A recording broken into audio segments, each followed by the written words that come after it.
I'm telling people I entered the dozer that I have into family court.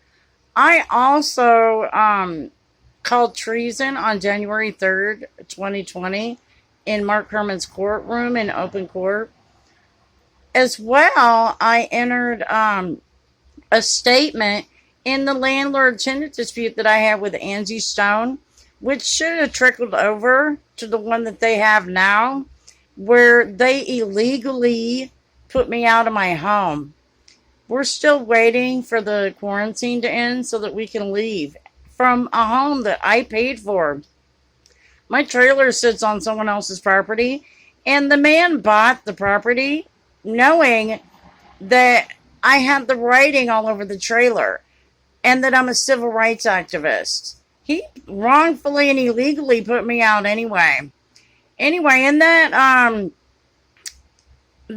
case, in the beginning of it, I entered a complaint which included me being listed as the last documented slave in America, specifically because Department of Health and Human Services knew that I had already been approved for disability because of my totally and permanently incapacitated status from Department of Defense, and they forced me to work anyway rather than give me my benefits. You know when you force somebody to work that you know is not supposed to?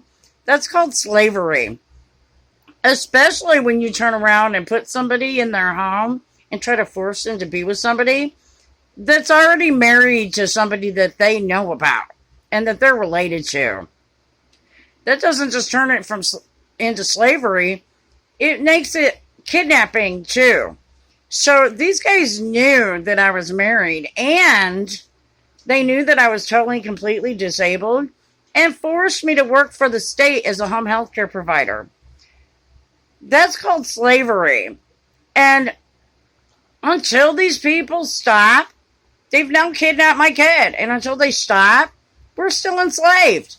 Which is why I made the complaint that I did in my response to the landlord-tenant dispute. On top of that, I also included in that statement several people who have been pulled into this situation who were either murdered or had their kids wrongfully taken or had just been plain picked with for no reason. So there's a lot going on in the court. We need people to go home and get off of the streets so the court can open, so we can resolve this issue.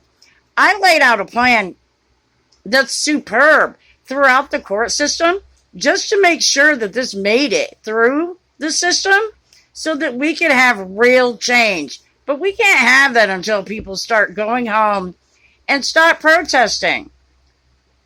I'm telling you people, we've got this licked. We just need you to go home. We need the courts back open. Have a blessed day.